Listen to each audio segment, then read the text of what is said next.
Olá, boa tarde a todos. Sejam uma vez mais muito bem-vindos a esta tarde de sábado na Associação de Cultura Espírita de Alcobaça.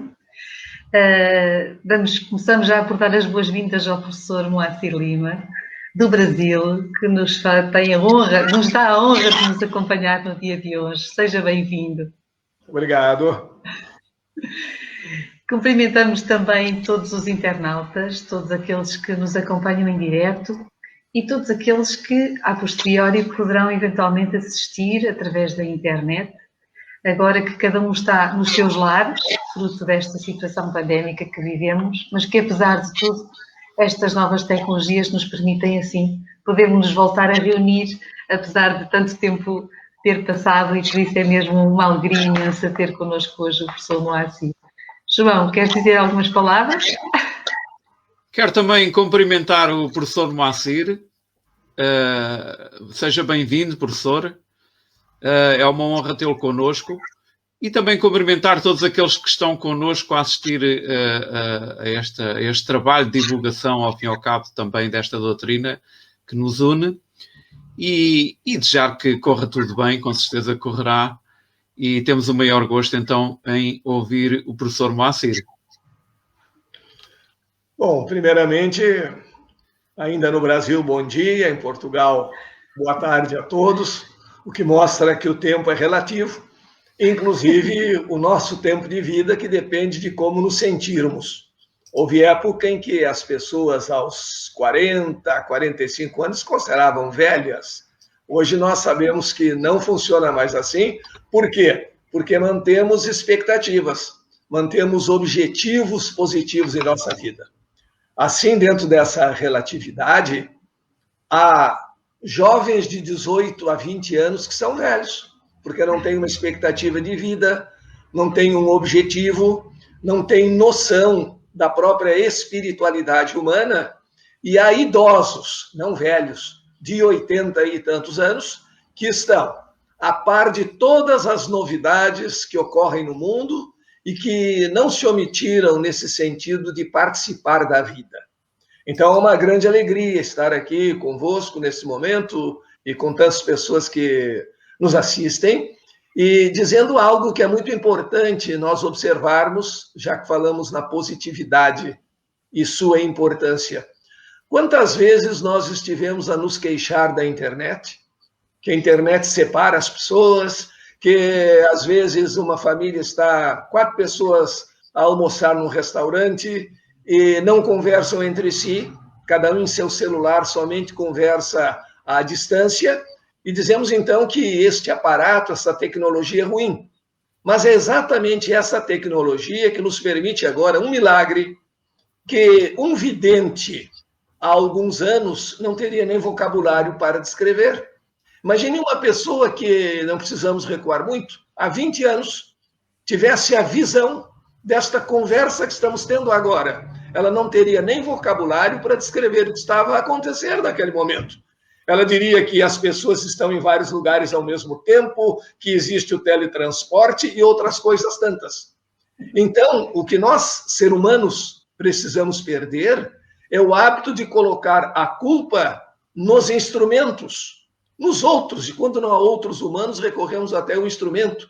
Então, a internet separa as pessoas, a internet divulga muitas fake news, mas a pergunta é o mecanismo da internet, é o computador que divulga fake news, que faz essa verdadeira ditadura de pessoas pouco esclarecidas, que vivem cancelando os outros e vivem a cuidar da vida dos outros e fiscalizar?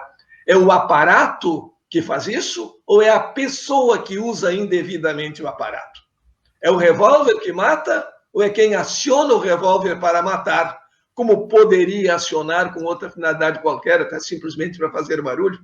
Então, o uso da internet nos possibilita tudo isso. Essa pandemia sem internet seria muito mais letal.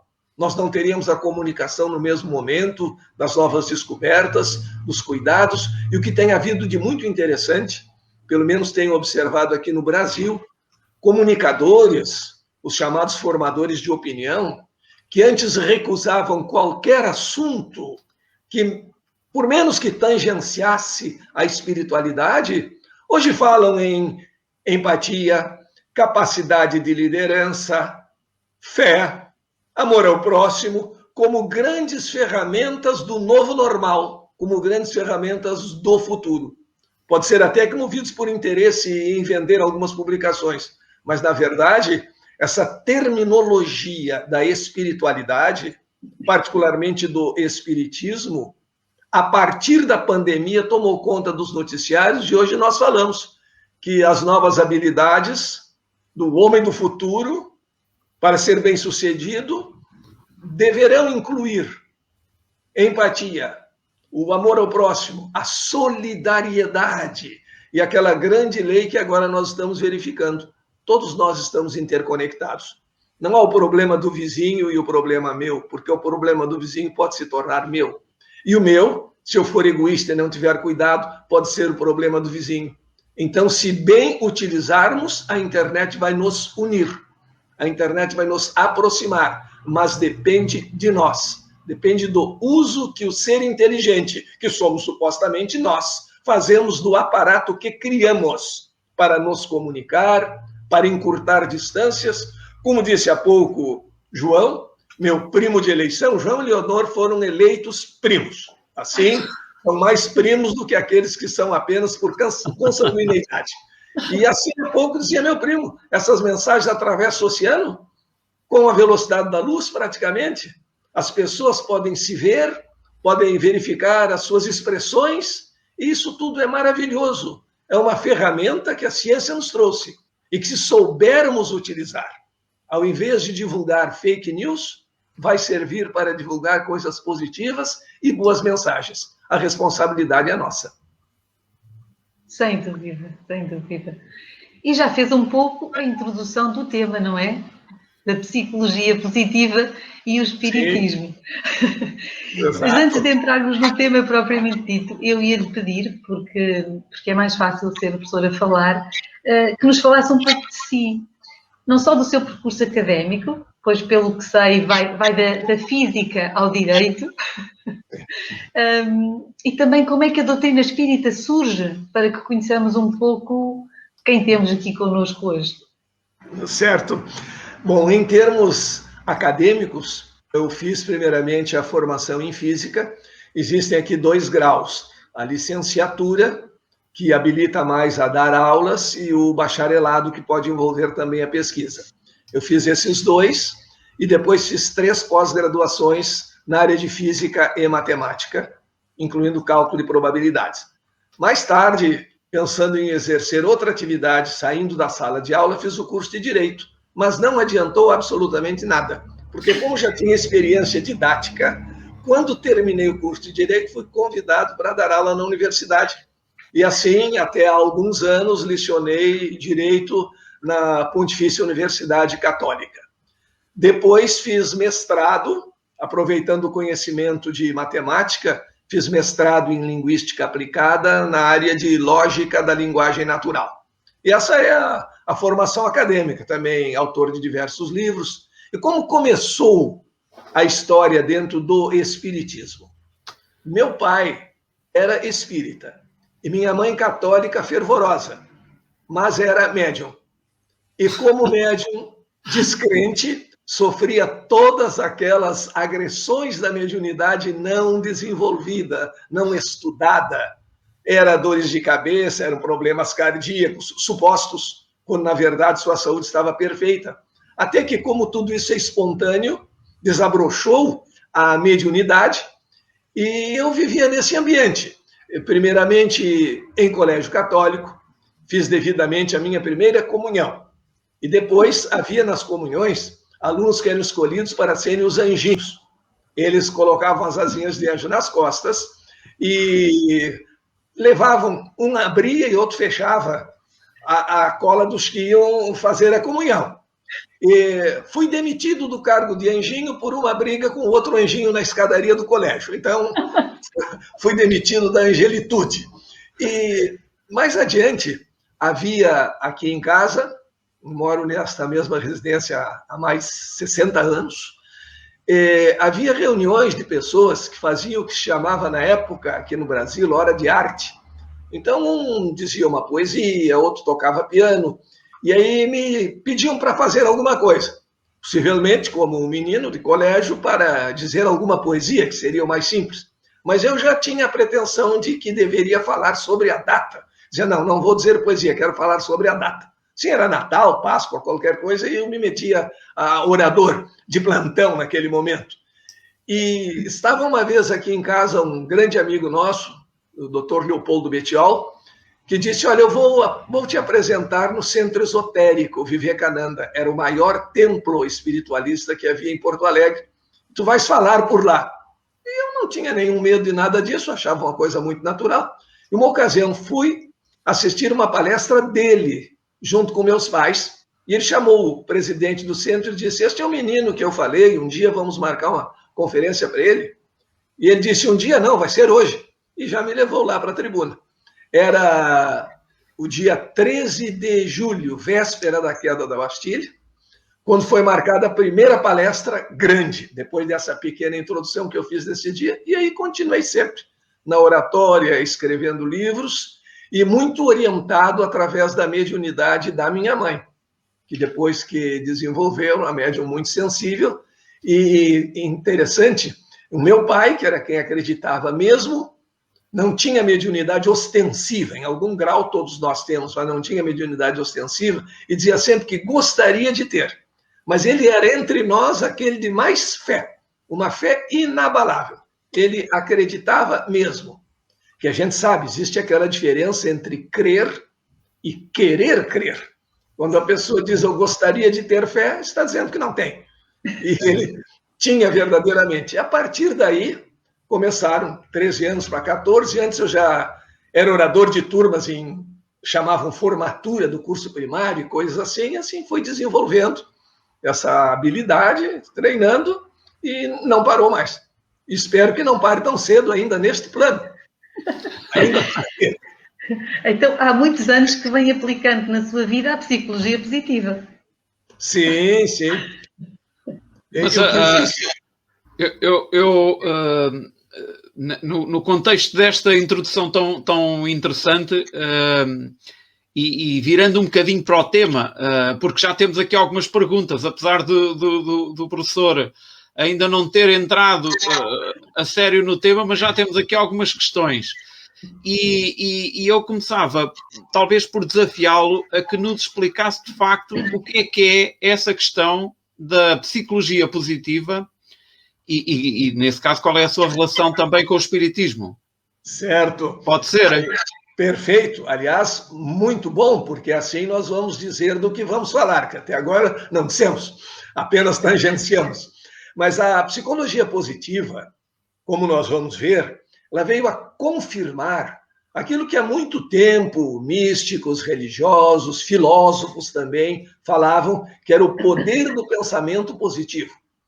Antigamente se pensava, e antigamente eu digo até o fim do século passado, se pensava que essa história de pensamento positivo, otimismo, tinha efeito somente para entusiasmar aquela pessoa que assim pensava.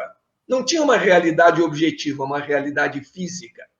Então, a psicologia positiva começou em Harvard em 1998. Vejam, bem mais moça do que eu, naturalmente. É uma menina, quase uma criança. Mas por que começou a psicologia positiva? Aí vem o detalhe. Essas histórias que nós ouvimos e falamos, por que se acredita mais na força do mal? Por que as notícias negativas têm maior repercussão? E aí começou-se a explicar tudo isso.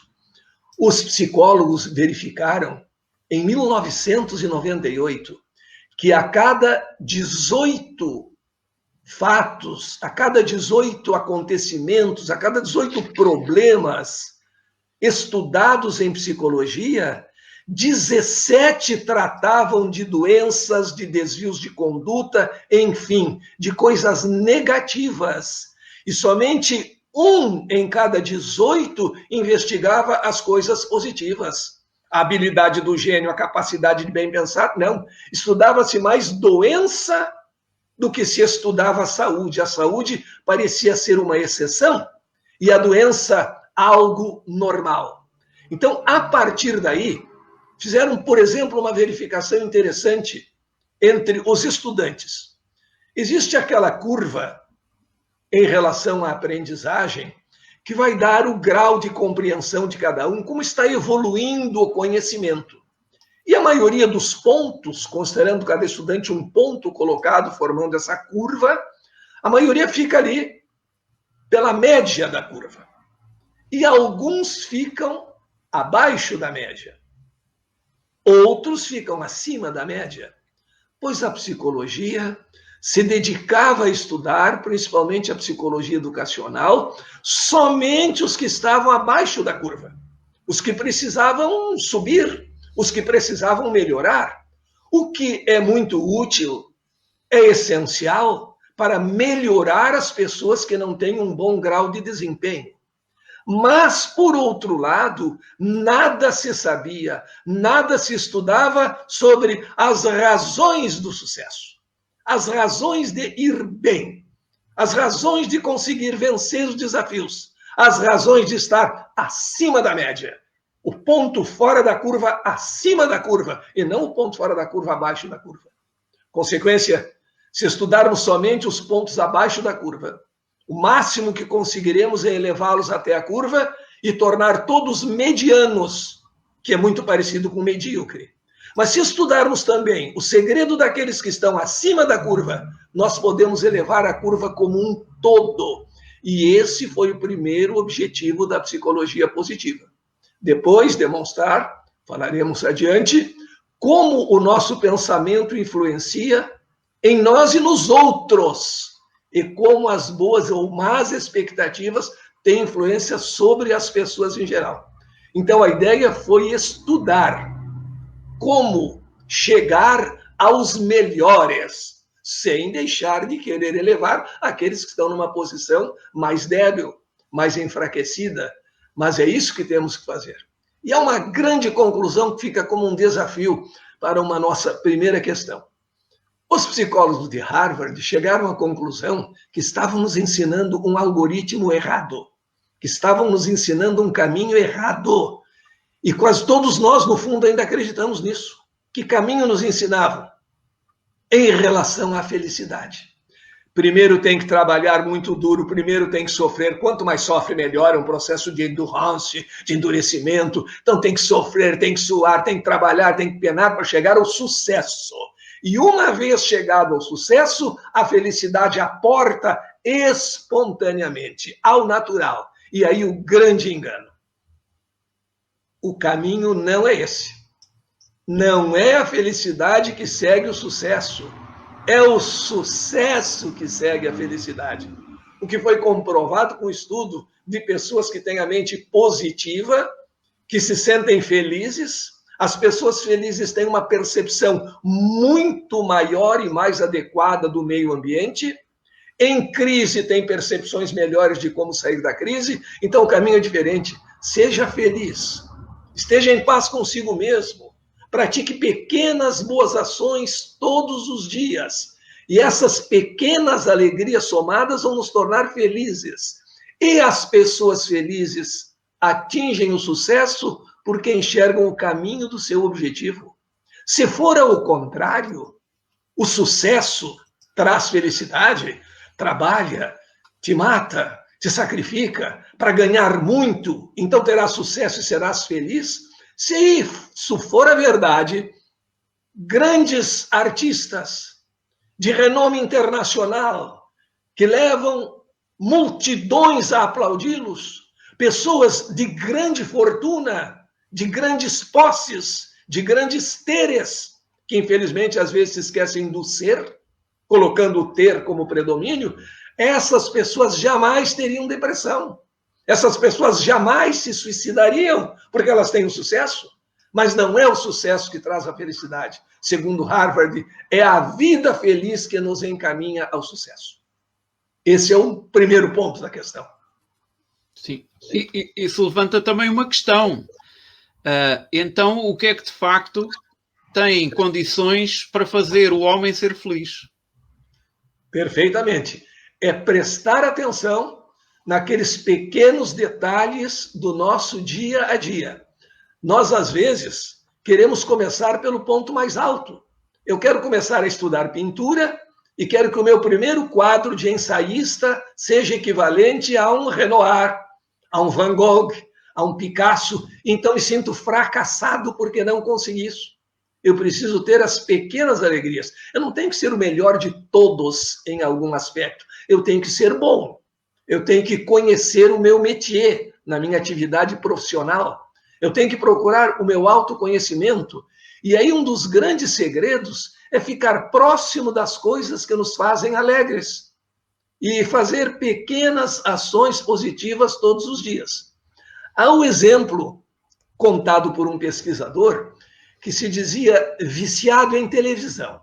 Ele chegava em casa cansado do trabalho, sentava na poltrona da sala e a primeira coisa que fazia era ligar a televisão.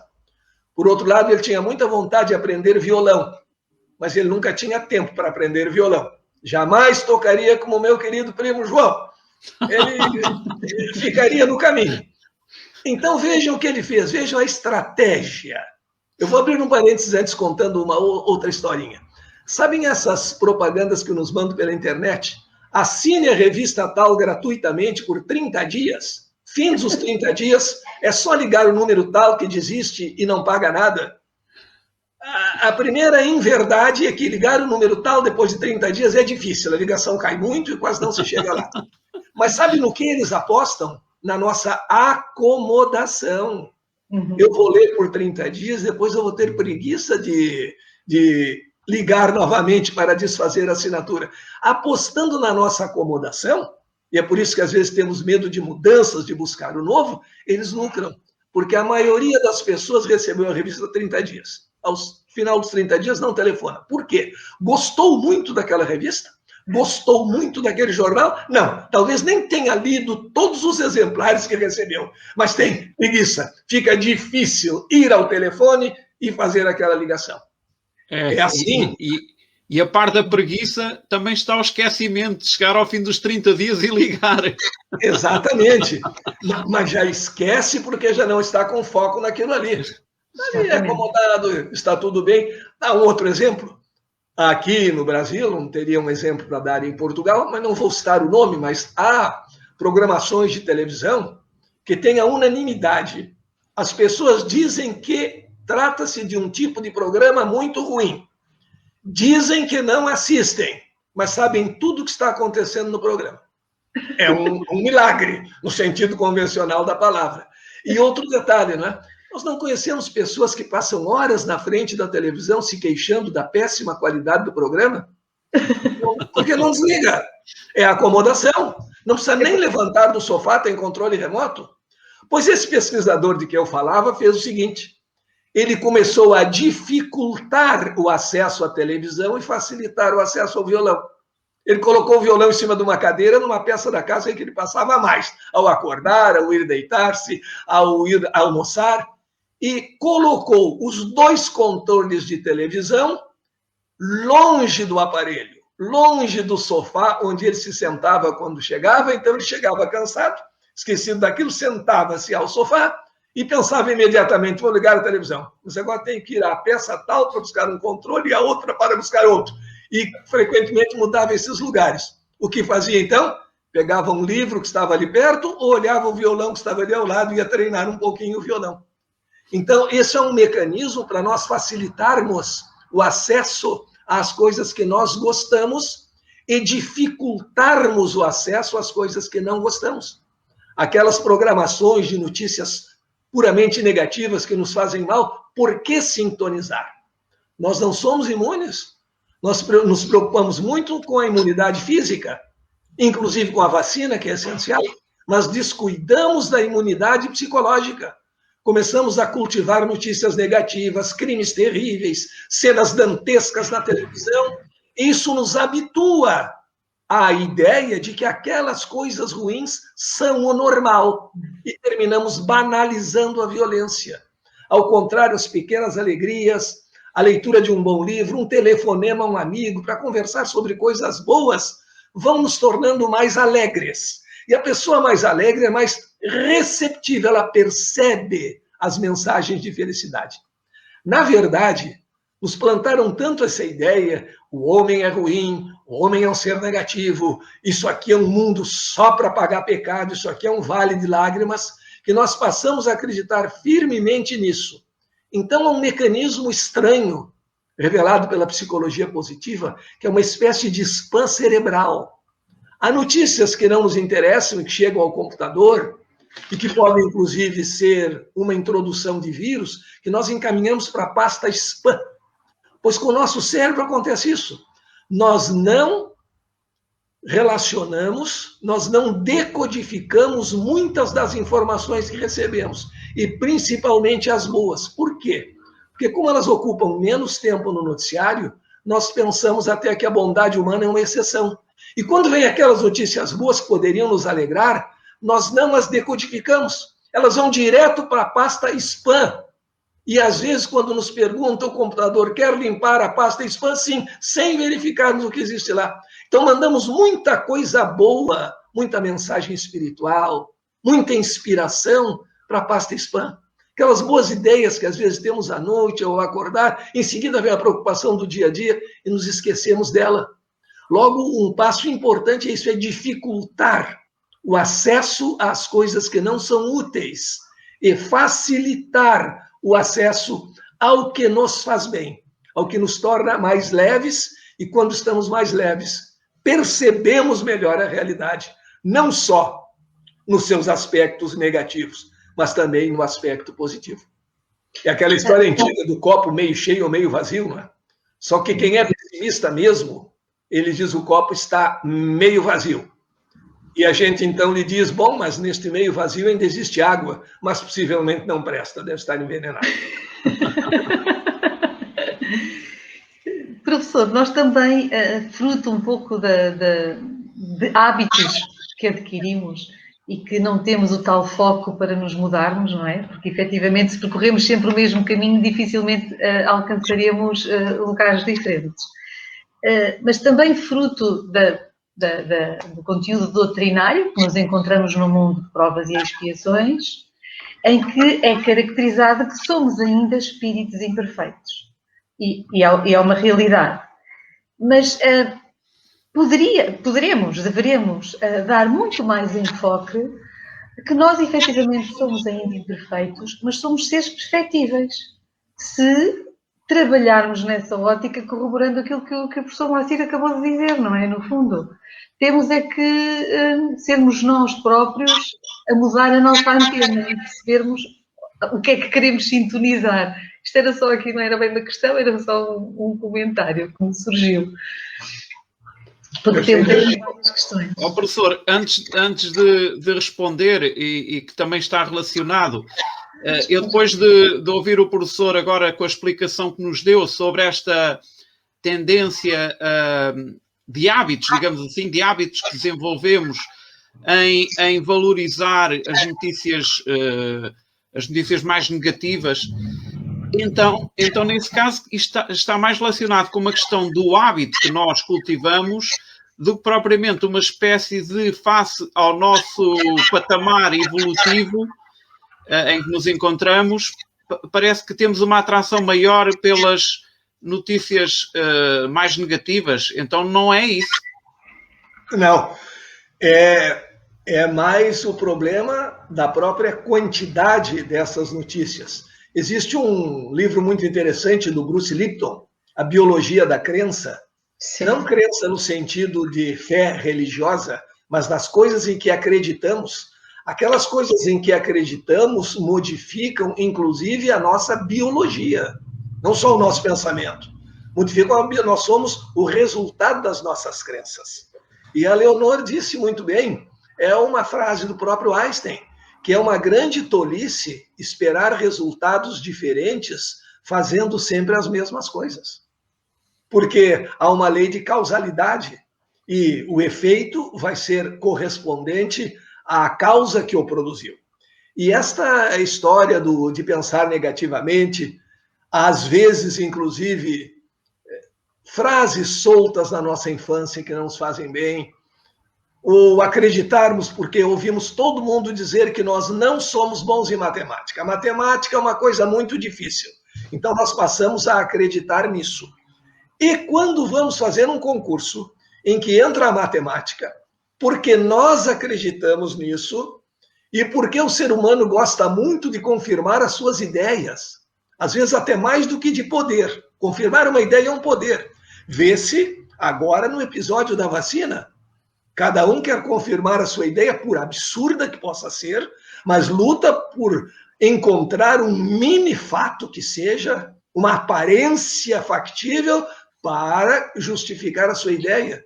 Então, nos momentos em que nós acreditamos, eu sou mesmo pouco dotado intelectualmente, eu não tenho condições de fazer isso, aí estudamos loucamente para um concurso, esse estudo já é um sacrifício, e na hora do concurso nos sabotamos, porque nosso cérebro faz acontecer aquilo que nós acreditamos. Eu não sou bom em matemática, logo vou errar esse cálculo. Isso é muito para mim. E tudo isso vem da crença que nós desenvolvemos do homem lobo do homem, do ser humano maldoso por excelência, as ideias de Hobbes, de Freud, muito diferentes das ideias de um Francisco de Assis, de Gandhi, de Jesus, da codificação espírita, que nos ensina que o cultivo do bem atrai o bem. Aliás, há uma frase da física quântica que hoje é usada, depois poderemos dar esse exemplo na psicologia positiva, que diz o seguinte: a expectativa do facto cria o facto. A expectativa. Porque se eu espero algo, se eu não produzir, no mínimo, eu vou criar um ambiente para que esse algo aconteça. E vou enxergar esse algo, por diminuto que esteja num todo, eu vou enxergá-lo ali e vou valorizá-lo. Uhum. Desculpa. Só aqui mais um pequeno ponto. Ainda em relação à questão das notícias, muitas vezes se diz também que as notícias negativas são aquelas que também mais são veiculadas pelos órgãos de comunicação, porque são aquelas que mais são apreciadas por quem, portanto, por quem vê ou por quem consulta esses órgãos de comunicação. Então isto acarreta-nos uma grande responsabilidade, porque então terá de ser a nossa mudança de escolhas que vai também depois produzir a mudança das notícias que são veiculadas. É correto pensar assim? Perfeitamente. Nós sabemos hoje que as chamadas notícias negativas vendem mais. E os órgãos de divulgação querem vender, eles querem anunciante. E só existe anunciante para programa que tem audiência. Então, um acidente numa competição de Fórmula 1 é repetido à exaustão. O vencedor abrindo o espumante e segurando a taça é menos repetido. Na verdade, com essas coisas ruins, existe aí algo que é muito sutil. Essas coisas negativas, o pensamento negativo, a crença no desastre, no não ser bem-sucedido, isso aí nos enfraquece. O medo nos enfraquece e leva ao pânico. E no pânico nós somos incapazes. Então, aqueles que querem manipular a opinião, gostam de nos levar ao pânico, gostam de dizer que as nossas ações em nada resultam, que nós não temos nenhum poder, que nós não conseguimos fazer nada, porque em pânico eles nos dominam. Em pânico não enxergamos a chamada terceira via em um momento de crise.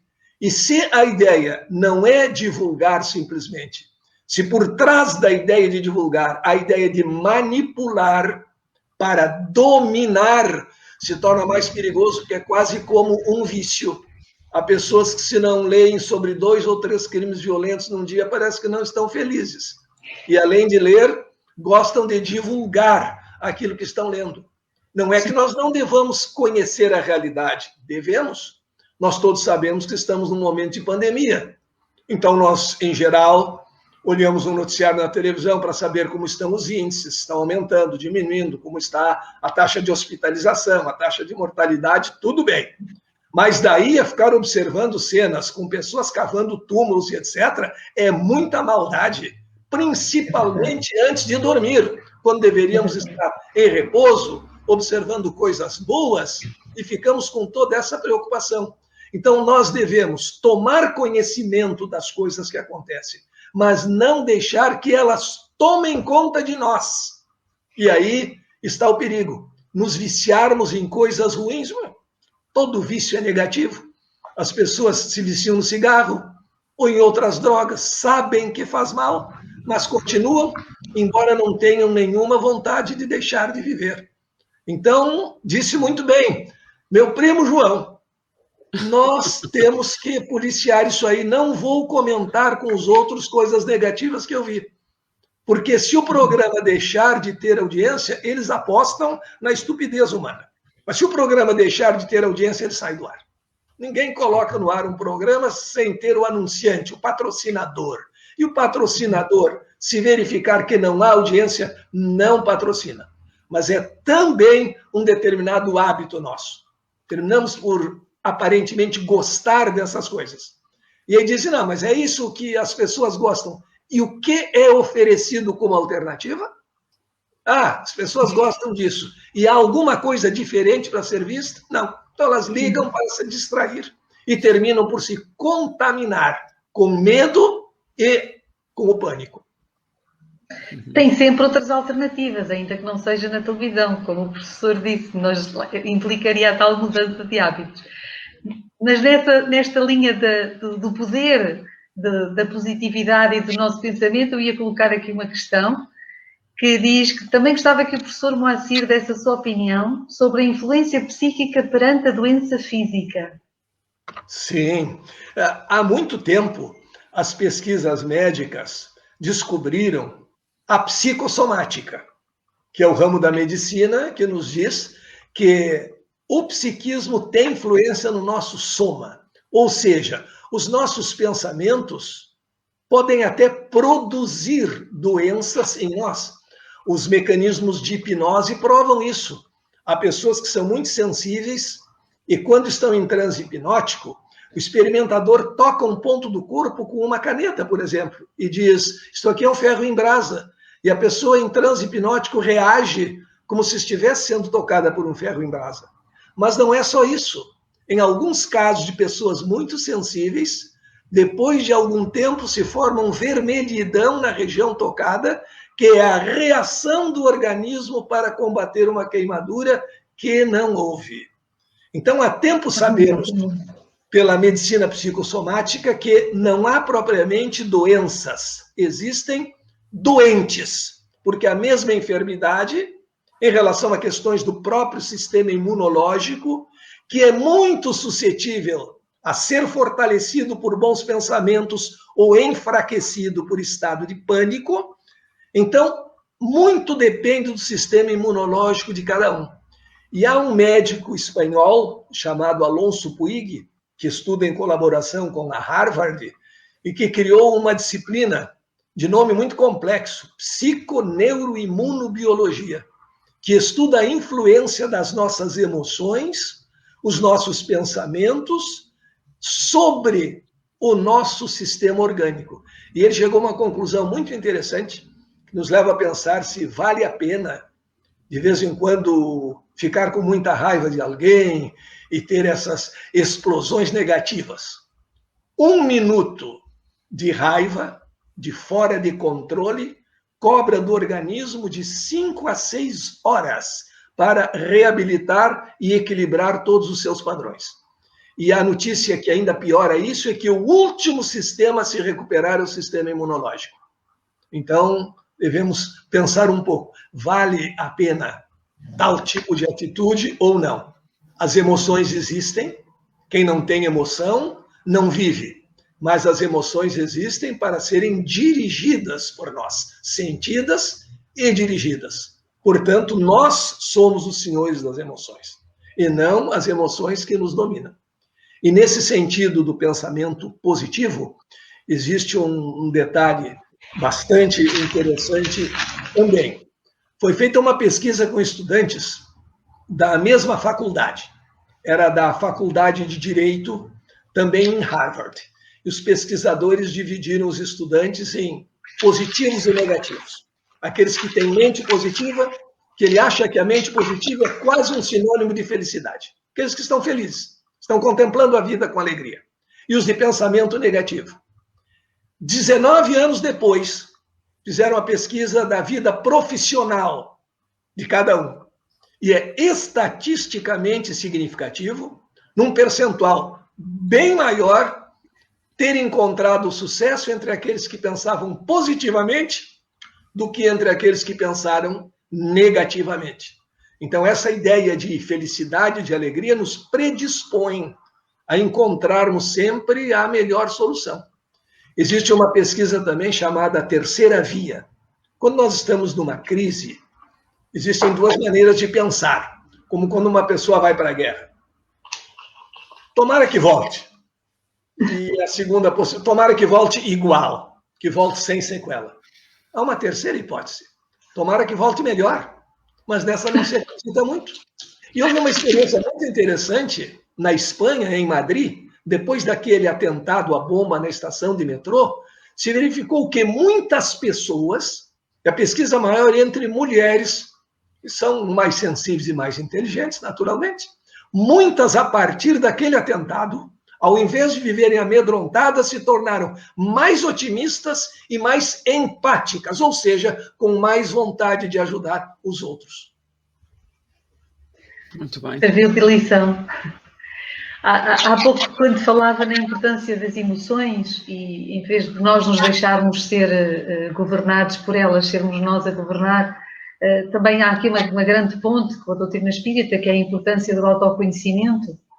Porque se nós não soubermos exatamente o que é que despoleta em nós aquele tipo de reação, estaremos sempre realmente na tal reação em vez de na ação, não é? Como o professor Moacir dizia. Então verifica-se aqui uma vez mais este link, não é? Esta ligação, como o próprio tema de hoje, sobre a psicologia positiva e a doutrina espírita. Sim, e inclusive um detalhe que é muito importante e que vai ao encontro daquilo que sabemos pela doutrina espírita. Primeiro que a grande lei da física quântica é a lei da interconectividade. Ela diz que, numa medida maior ou menor, todos nós estamos interconectados. Exatamente o pensamento da doutrina espírita.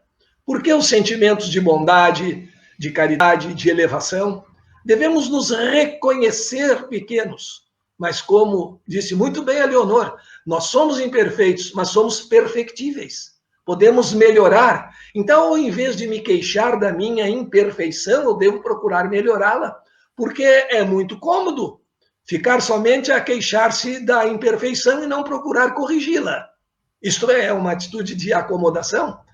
E esse pensamento também, que se falou sempre, é importante pensar positivamente, a lei das atrações. Hoje a ciência diz que somos emissores e receptores de energia, mas só recebemos nas frequências em que somos capazes de vibrar. Leon Denis afirmou que com o surgimento da nova ciência, a ciência do espírito, era importante desenvolver a intuição. O físico PhD Fred Alan Wolff diz exatamente o mesmo a respeito das pesquisas de física quântica. E diz mais, Leon Denis, somente com o coração elevado e uma mente pura se tem contato com a espiritualidade superior. Claro, somos emissores e receptores de energia, mas só recebemos nas frequências em que somos capazes de vibrar. E essa vibração também é transmitida a outros. Outra experiência muito interessante da psicologia positiva. Os pesquisadores selecionaram uma série de alunos que iam entrar na high school, o equivalente ao nosso 2º grau. E um grupo de 30 alunos, digamos, eles elegeram 3, sem que esses 3 soubessem que havia qualquer tipo de eleição. Eles aleatoriamente escolheram e verificaram.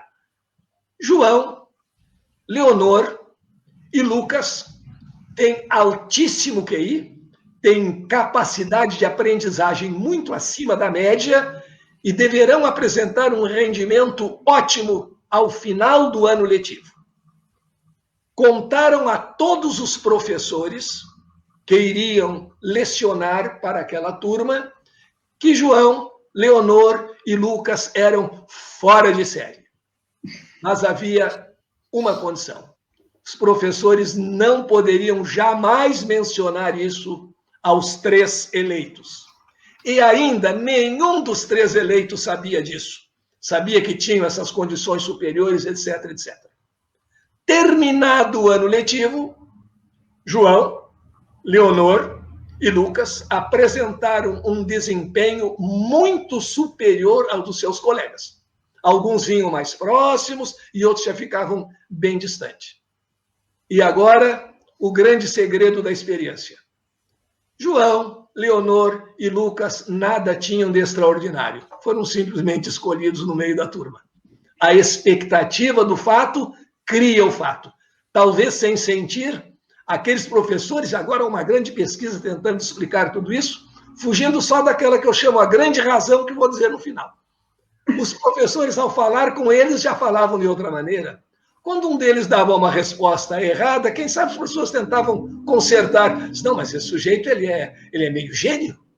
O Lucas não pode ter me dado uma resposta desse tipo, e ajeitava a resposta do Lucas. E quando a Leonor levantava o braço, imediatamente, Leonor, responda, por favor, o que tens a dizer?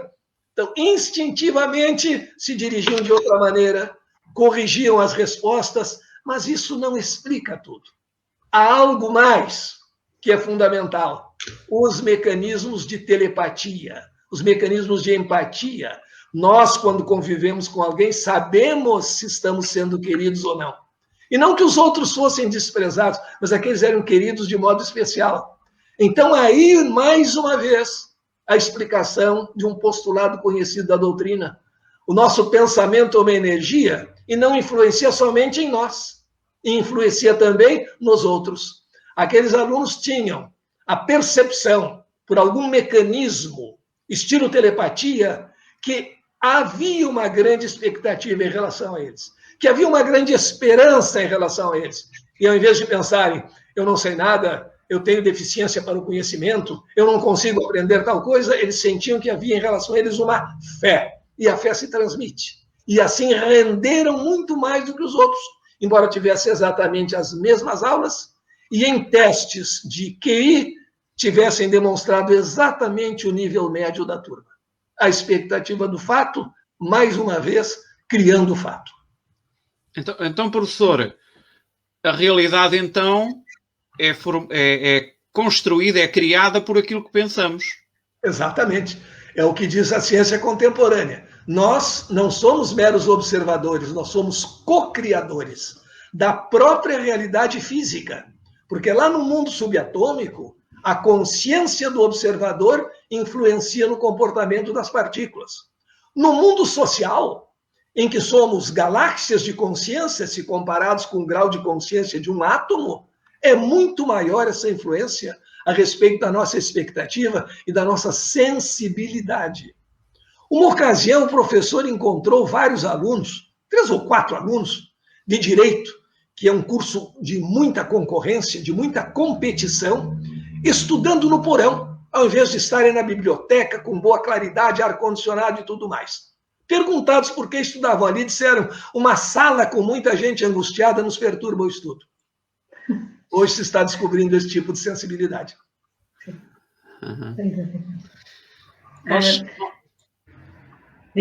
Eu ia colocar aqui um comentário do Adriano, quando ele diz que, e pedir ao professor para comentar, o Adriano diz que, ou pergunta, o processo da espiritualização tem mais sentido se vivido pelo espírito quando encarnado do que quando desencarnado.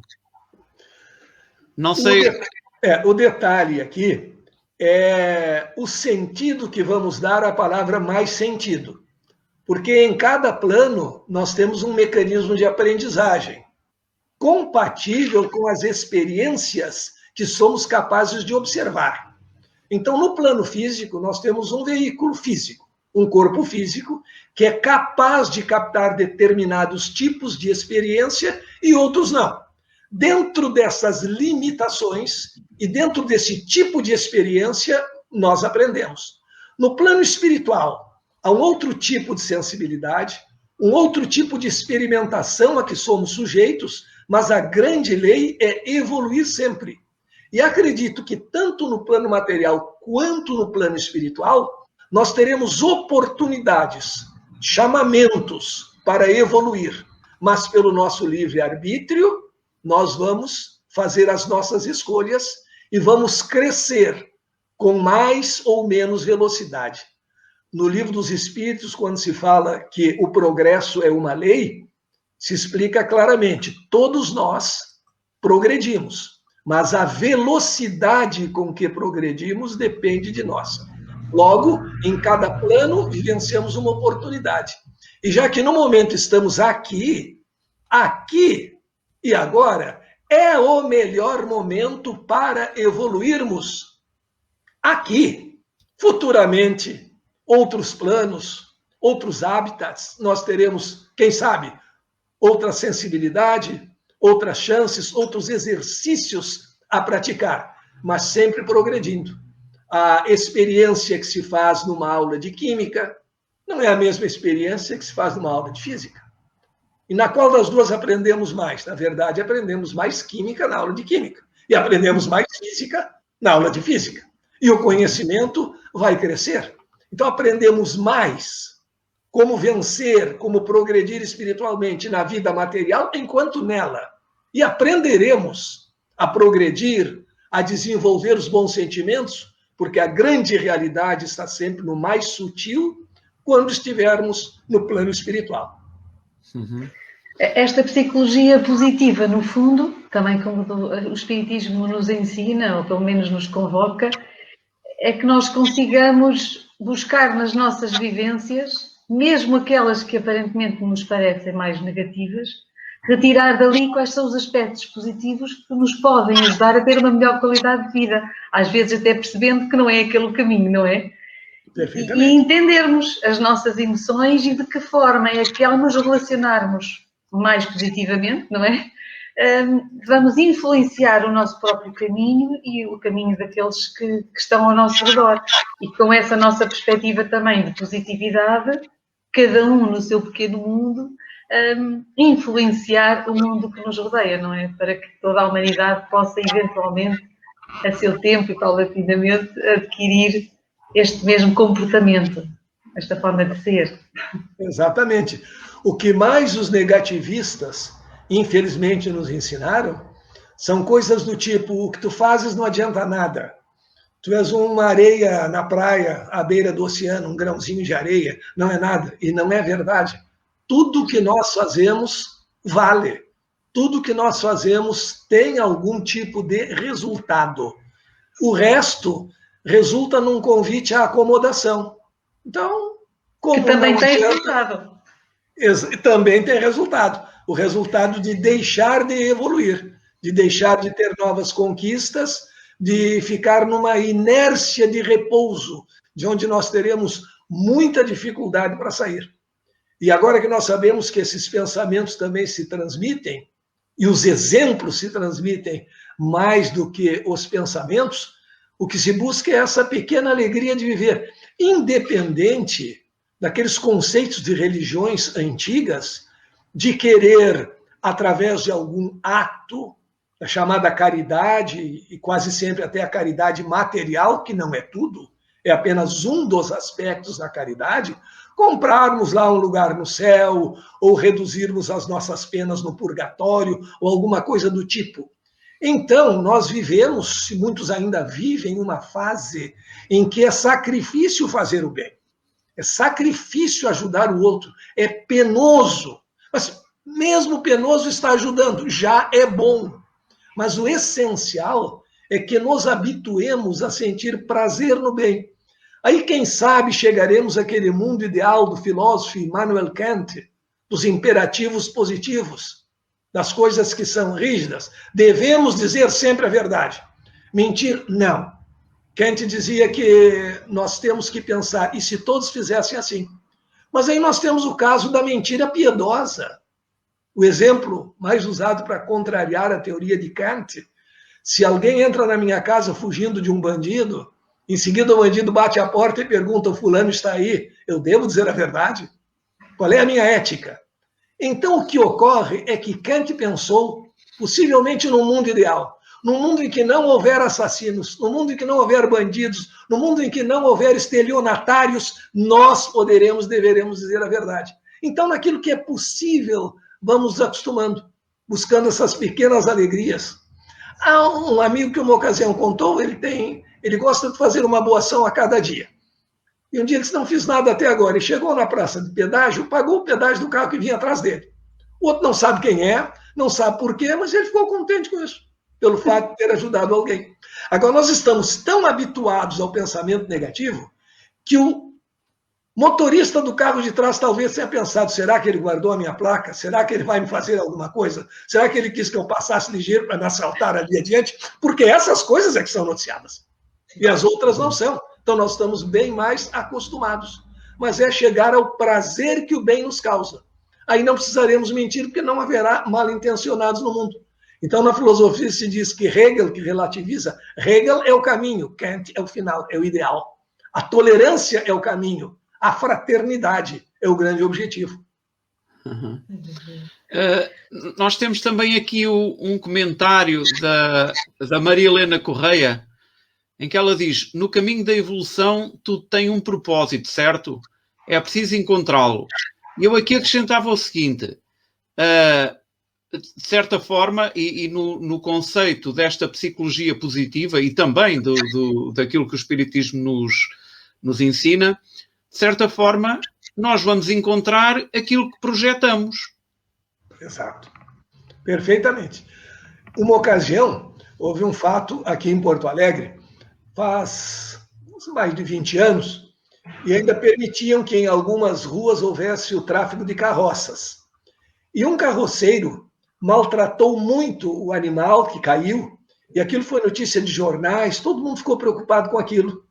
E eu tinha uma palestra uns 2 dias depois, não lembro se era uma palestra ou um seminário, e uma senhora veio a me perguntar, muito preocupada: uma coisa interessante, professor, eu nunca vi tantos cavalos na rua como hoje. Por que será? Aumentou o tráfego de carroças? Não.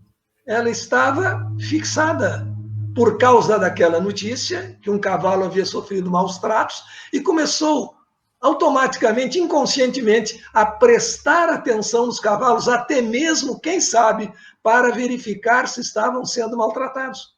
Ela estava com o seu foco localizado ali, e nós percebemos aquilo que estamos preparados para perceber. Se uma pessoa invejosa vai a uma festa, dada por uma amiga, entre aspas, naturalmente, e com inveja da festa que a amiga está dando, ela vai dizer que dar festas é bobagem, que é por ostentação, e vai encontrar algum defeito. Em 100 coisas boas, era que a psicologia antiga fazia. Em 18 fatos, escolhia 17 ruins para estudar. Então, ela vai encontrar alguma coisa negativa, porque é exatamente o que ela tem vontade de encontrar, é o foco. E em relação a isso, algo muito interessante, que é da psicologia positiva e também da física quântica, que faz a diferença entre o ufanista e o otimista. O ufanista, não, tudo está bem, está maravilhoso, não mexe, deixa assim, se melhorar, estraga. Não, isso é um convite a nada fazer, equivale ao pessimista. Só que o pessimista nada faz porque acha que não adianta. E o ufanista porque acha que não precisa. Mas nenhum dos dois faz coisa alguma. Então, nesse sentido, ficam perfeitamente equilibrados. Mas a visão otimista nos dá mais amplitude daquelas coisas que nós estamos a observar. É aquilo em que nós estamos colocando o nosso foco. É aquilo do vemos aquilo que estamos preparados para ver. E outros veem aquilo que lhes convém. Quando, por exemplo, um repórter tem um inimigo político, ele vai pegar um discurso inteiro, vai tirar uma frase do meio e dizer que aquela frase é ruim. Tirou até do contexto, o que não é de bom tom, não é ético, mas também acontece. Então, nós vemos o que estamos preparados para ver ou o que queremos ver. Quando teimosamente queremos confirmar uma ideia, como, por exemplo, a ideia de que a Terra é plana, nós vamos dizendo, mas é o caminho e não encontro nenhuma subida ou descida, é o caminho plano, eu olho para o mar E se for um navio aparecendo, vai ser outra coisa, isso aí já não se discute. Então, há pessoas que teimam contra o óbvio. Aí a diferença entre a dúvida e o ceticismo que não é razoável, o ceticismo irrazoado. O problema, por exemplo, da esfericidade da Terra não é o problema de uma teoria. Teorias devem ser testadas para verificar se são corroboradas, se são confirmadas ou não pela experiência. Mas aí não se trata de uma teoria. Nós temos fotografias para mostrar isso. Não é teoria, é fato. Mas há as pessoas que teimam mesmo contra o fato. E o interessante é sabermos o seguinte: nem tudo que acontece, acontece para o melhor. Mas nós temos que ter inteligência para tirar o melhor de tudo que acontece. Ou seja, não adianta brigar com os fatos. Os fatos são. Mas de cada fato, alguns ótimos, era o que eu esperava, que maravilha. Planejei ir para a praia, estou diante de um domingo ensolarado, maravilhoso. Mas e se chover? E se esfriar? Não é o melhor para a minha expectativa, mas eu devo saber tirar o melhor disso. Quem sabe me recolher, ler um livro, conversar com alguém e não xingar a natureza ou os meus amigos, aquelas pessoas que estão perto de mim, que não têm nenhuma culpa disso. Então, nem tudo ocorre para o melhor, mas de tudo que acontece, devemos saber tirar o melhor. Aí é a inteligência com o uso do livre-arbítrio. Uhum. Até porque nós sabemos que pode não ocorrer para o melhor de acordo com aquelas que seriam as nossas expectativas, mas no fim tudo ocorre realmente da forma que é melhor para cada um de nós. Exatamente. Exatamente. Então, professor, podemos dizer que esta nova ciência, que é muito recente, não é? Esta vertente da psicologia, digamos assim, vem corroborar aquilo que a doutrina espírita diz? Perfeito. Vem corroborar a espiritualidade em geral, mostrando que os bons sentimentos nos fazem bem, que o pensamento positivo é uma forma de energia que se transmite às outras pessoas, que os valores essenciais do ser humano são exatamente os valores da espiritualidade e que é com o cultivo desses valores que nós nos sentimos melhor, que nós nos sentimos felizes, que nós realizamos a nossa tarefa da evolução. E dentro da grande lei, da lei universal, o sentimento que mais nos faz bem, que é o sentimento do amor, presente em todos os aspectos da natureza. E daí a grande sabedoria. Em Jesus, a lei maior é a lei do amor. Amai-vos. E Jesus já sabia, foi sem dúvida o maior psicólogo, que o ser humano é muito ligado em números. Como denunciava Saint-Exupéry no Pequeno Príncipe, as pessoas grandes adoram os números. Então Jesus já sabia, quando ele dissesse amai-vos uns aos outros, possivelmente haveria alguma pergunta. Quem sabe de Tomé, que era muito desconfiado? Amar quanto, querido mestre? Assim, numa escala de 0 a 10, quanto é que eu devo amar o meu próximo? E se muda de um próximo para outro ou não muda? Aquela típica pergunta de ortopedista, quando temos um desconforto muscular, por exemplo, dificuldade de elevar o braço, e vamos ao consultório, ele diz, eleva o braço. Dói, dói. Quanto? De 0 a 10.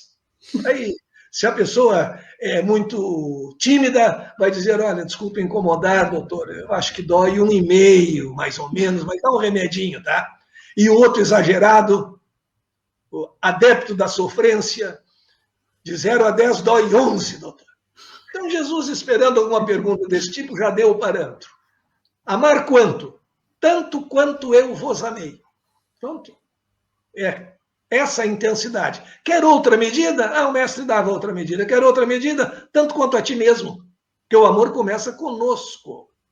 É da psicologia também. As pessoas que não respeitam o próximo, que tratam o próximo sem ética, se verificarmos bem, embora queiram disfarçar, têm baixíssima autoestima.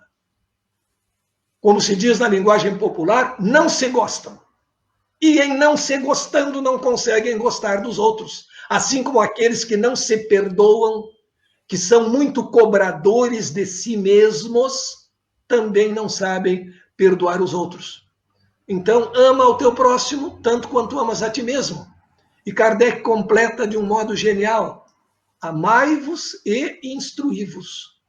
Isso é toda a física moderna, é toda a psicologia positiva, a física em seu aspecto de filosofia da ciência, que o amor é a mais intensa de todas as energias, e amai-vos e instruí-vos. E não é sem motivo que o amor vem antes da instrução.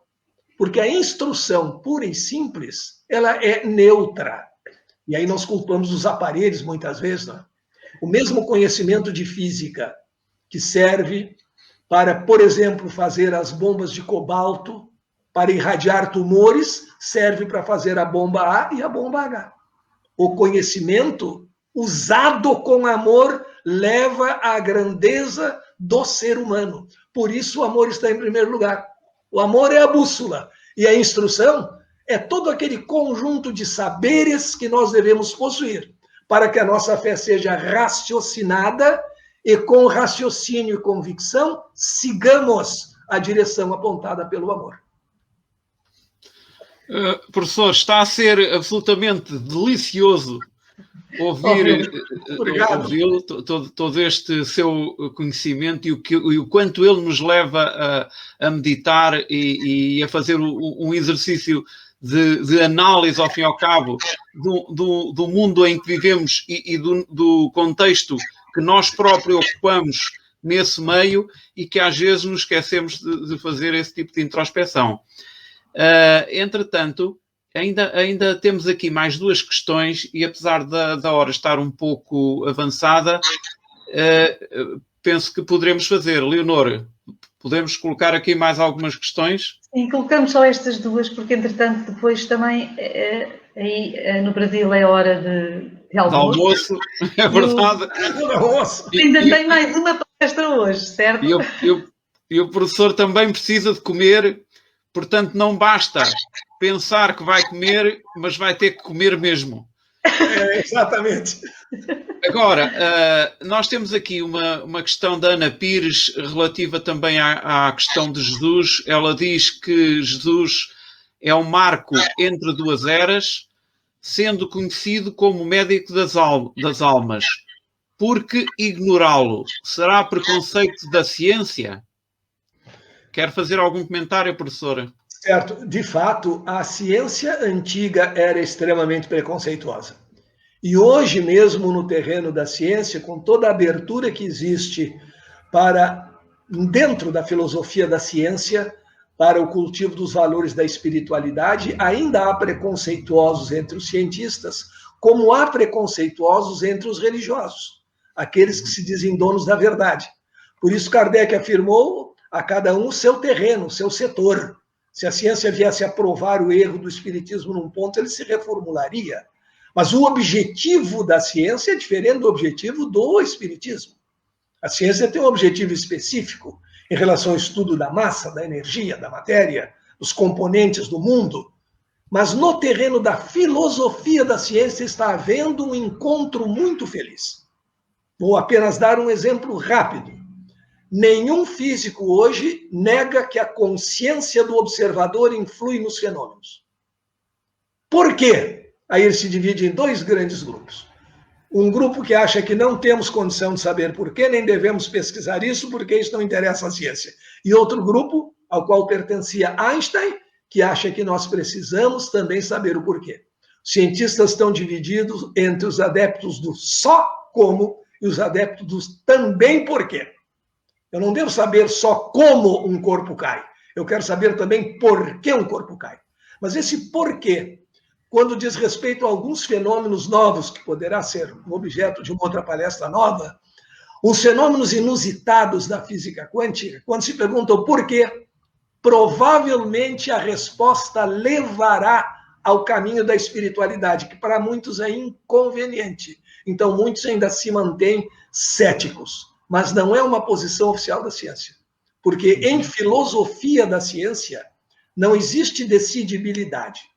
Não é como na lógica de predicados da primeira ordem, em que se analisa uma afirmação e se conclui verdadeira ou falsa.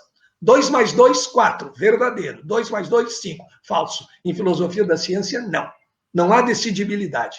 Existem graus de plausibilidade.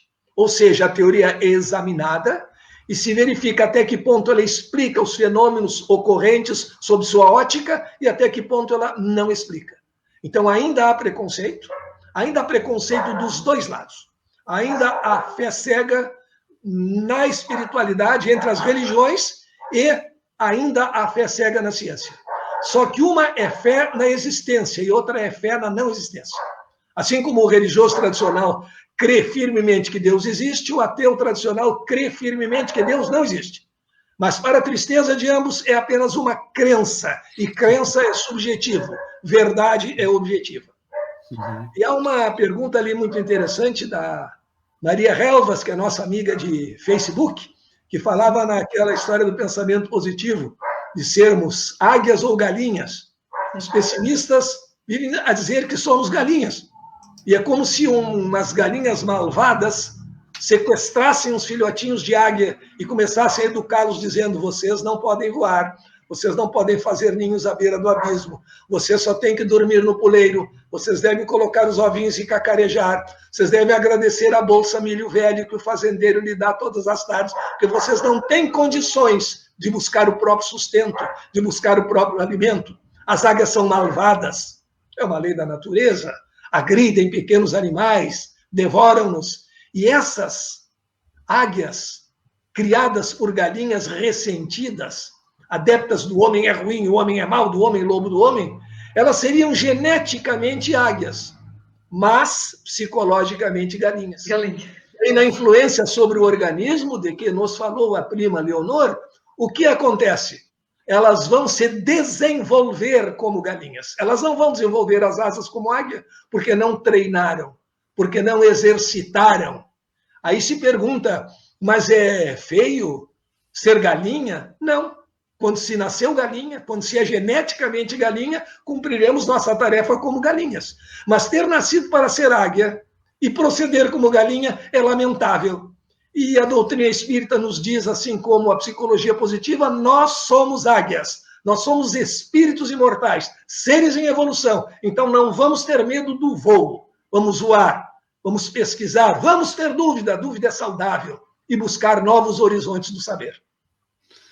E penso que bem a propósito deste seu comentário, professor, íamos aqui à última questão da Clara Pinto Pereira, que diz o seguinte: mesmo fazendo evolução ao longo da vida e sendo pessoas positivas, e apenas disso, e apesar disso, o passado longínquo, mesmo sem querermos, sempre aparece.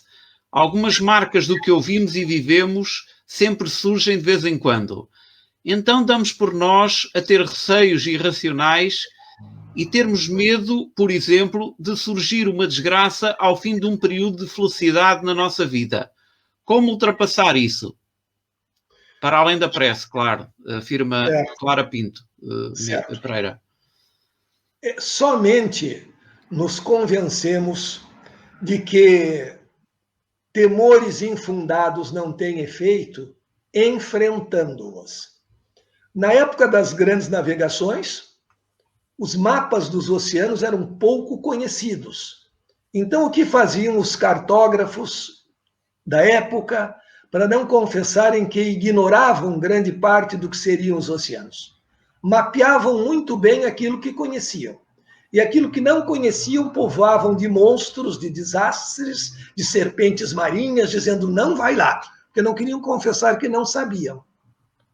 Portugal, um dos grandes pioneiros neste sentido, lá na poesia também dizendo que o mar com fim é grego ou romano, mas o mar sem fim é português.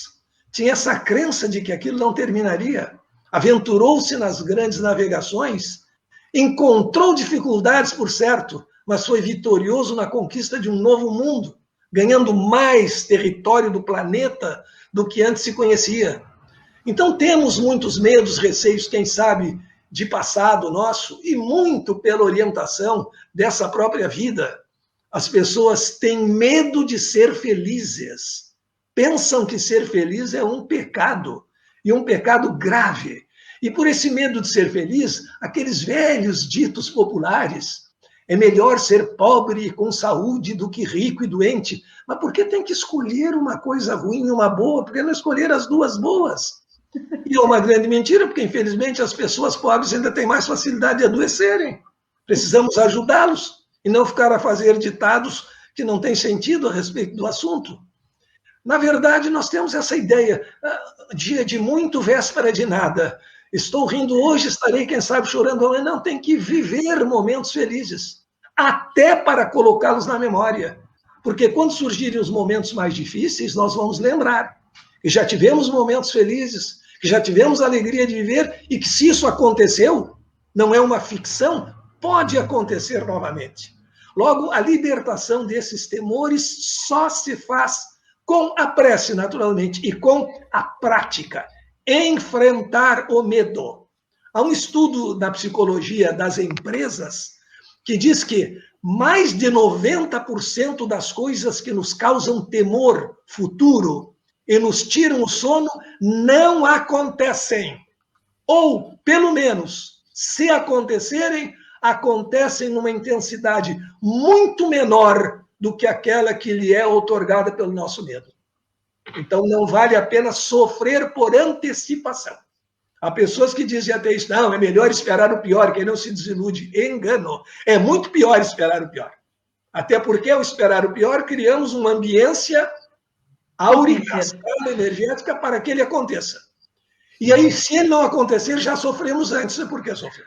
Melhor se preparar e criar o melhor, com a nossa potencialidade. Que bom, professor. Isto realmente só é pena nós termos este condicionamento de tempo, mas fica também assim o aguçar de voltarmos a estarmos juntos, que, como sempre, foi muito agradável mesmo, sempre muito interessante. Foi muito boa a forma como fizemos aqui a ponte entre a psicologia positiva e aquilo que a doutrina espírita nos traz, e que é tão bom que possa chegar a muito mais gente, independentemente de se perfilham ou não esta doutrina, se têm ou não consciência, que isto era uma última questão que eu gostaria só de colocar, nesta aplicabilidade da psicologia positiva, uma pessoa que não tenha esta consciência da espiritualidade como nós a vimos, a consciência da lei de causa e efeito, da imortalidade do espírito, esta aplicabilidade na prática, sem contudo descrever a sua enorme vantagem no nosso dia-a-dia, não se esvazia em si mesma se considerarmos somente para esta existência, em termos temporais. Isto é quase um exercício de reflexão, não é? Não é bem, não conseguimos certamente dar uma resposta por cada um, mas questiono-me nesse sentido. Mesmo que nós não tenhamos a visão da espiritualidade, não tenhamos a visão espírita, a visão da continuidade da vida, mesmo se nós pensarmos em uma só vida, ela será vivida de modo mais feliz, mais alegre, por aquelas pessoas que cultivam esse tipo de sentimento. Porque mesmo que eu posso negar o ar que eu respiro, mas eu estou a respirar. Ele existe. Então, isso faz bem ao espírito, mesmo que o neguemos. Faz bem. Logo, mesmo para as pessoas que têm um pensamento materialista, elas não evoluirão muito nisso, porque quando chegar na ideia do pensamento como uma energia que se transmite, elas terão que buscar uma explicação para isso. Ou então se contentarão em dizer, bom, sabemos que assim não interessa por quê, como fazem alguns físicos, mas fará bem de qualquer maneira. Agora, se somarmos a isso o conhecimento da espiritualidade, entenderemos melhor como tirar o bem de cada acontecimento e chegaremos, quem sabe, ao porquê de alguns acontecimentos.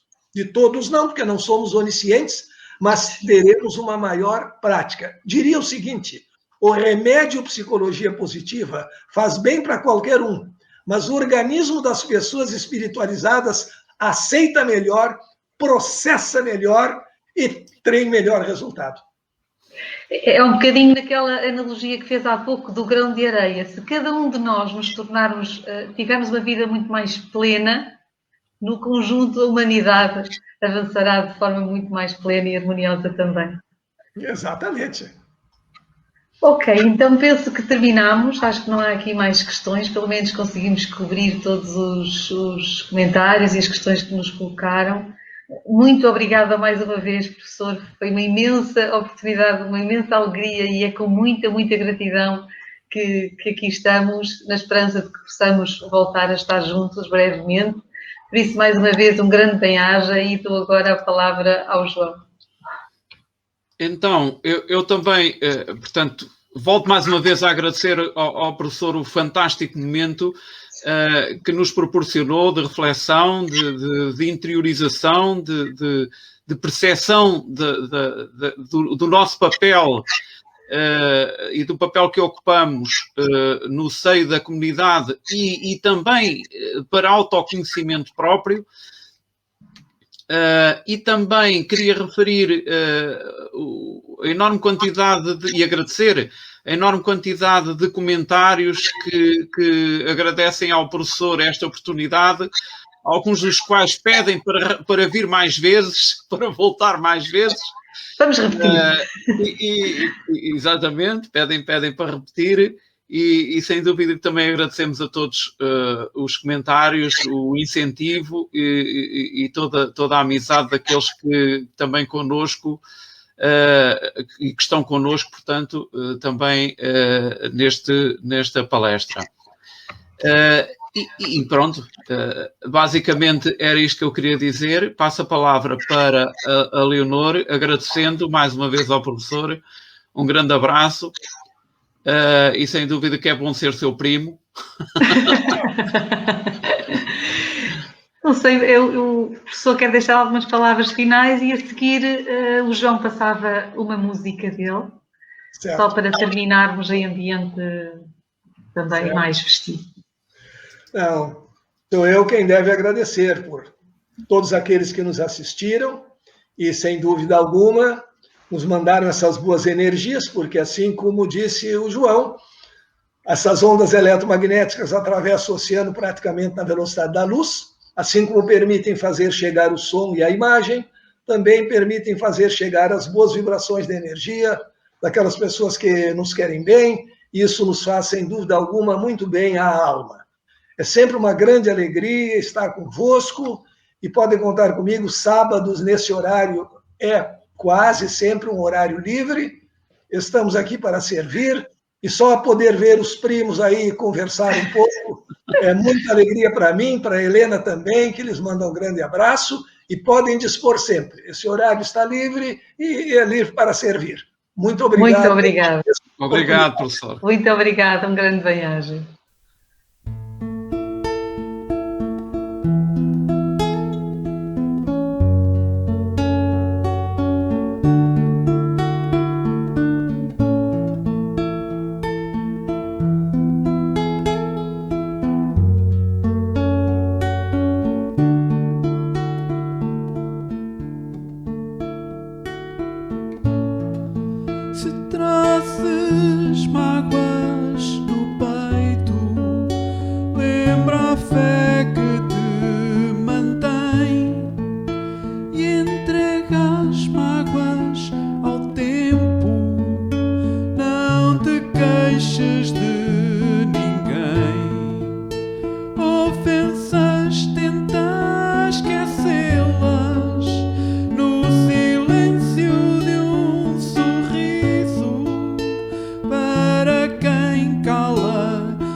Dentro de ti